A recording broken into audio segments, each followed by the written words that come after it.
We're talking to Kwame Leo Lillard, and the topic is U.S. colored troops and the Battle of Nashville.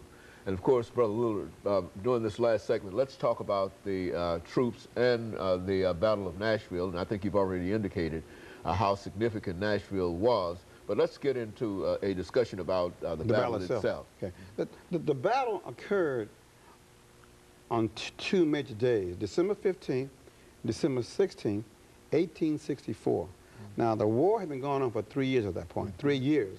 Lincoln had issued the proclamation, which is basically a thinly disguised draft for black soldiers. Emancipation Proclamation. Yeah, the proclamation. The battle, the war was this about even kill, dead heat. They were having trouble getting more white people to come in and fight. At that point, it was clear it was about slavery, and many white Northerners were not inclined to free any slaves. So Lincoln had a dilemma. How are you going to prosecute this war with soldiers and you can't find none? So he had a ready, ample supply of 200,000 strong, you know, excellent shot black men in the South who knew how to hunt, who knew hard labor, who knew how to fight. So he was able to recruit through the Emancipation Proclamation to about 200,000 black soldiers to win the war. But therefore, by 1864, it was clear he had an ample supply to go ahead and defeat the Confederate Army. In Nashville, the battle had gone from Chattanooga to Murfreesboro, to Franklin, and finally to Nashville. So Nashville was the final crowning battle. And unlike the other battles, it didn't happen in the field. It didn't happen like Gettysburg in the middle of nowhere. It happened right inside the city. Very significant. And you could see that the way the battle lines were shaping up on December 15th, that General Thomas was going to use black troops to break the major strong point of the Confederate. Of course, at that point, black men was expendable. But that's what the black men did. They used their bodies at near the fairgrounds here in Nashville. Cannon fodder, they call them. And the most horrendous slaughter occurred where Overton High School is, where Peach Orchard Hill is. There is a marker there right now on Peach Orchard Hill, right there at Harding Road and 8th Avenue. I encourage the people to go see that marker, because that's where black men were slaughtered. And finally, they broke the whole back of the Confederate Army. And on December 16th, the white troops came in and mopped up what was left of the Confederate positions about Shies Hill in the Green Hills area.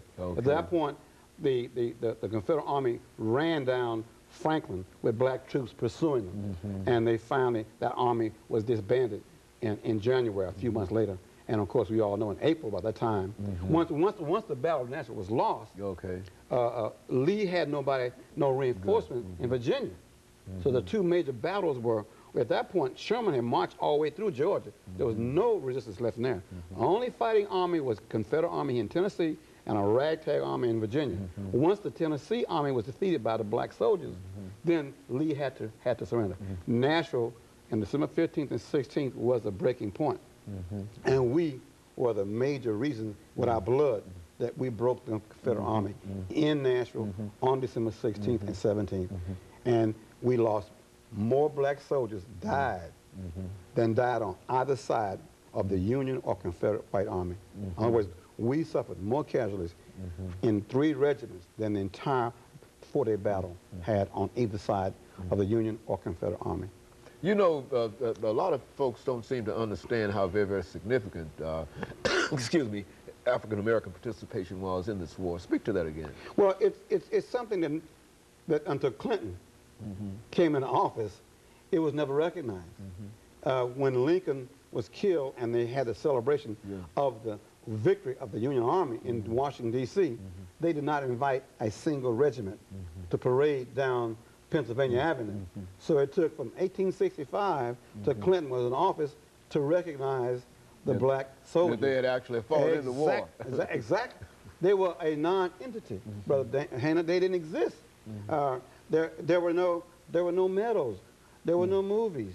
There were no statues. There was nothing in the history books about the 200,000 black men who wore the Union Army uniform and played major roles in several battles. And unlike the movie Glory, again now, the story of Nashville is that we were victorious. in the movie Glory, they did not defeat the Army out there in South Carolina. But here in Nashville, it's a beautiful, it deserves a movie. It deserves a documentary. Ken Burns ought to come back and do a story. Something on That's right. Because that way our children and white children and anybody can see there's a major part missing in the Civil War story, especially when it comes to Nashville. Because this was a place that they had the hardest fighting black regiments. And the 13th Regiment played a major role. And believe it or not, there's a whole new set of young men that are reenactors of that 13th Regiment, USCT regiment right here in Nashville. And one of them was the model for the statue. His name is Bill Radcliffe. He was the actual model for the statue. And that's already out there. Yeah, he's a reenactor with the 13th USCT Regiment.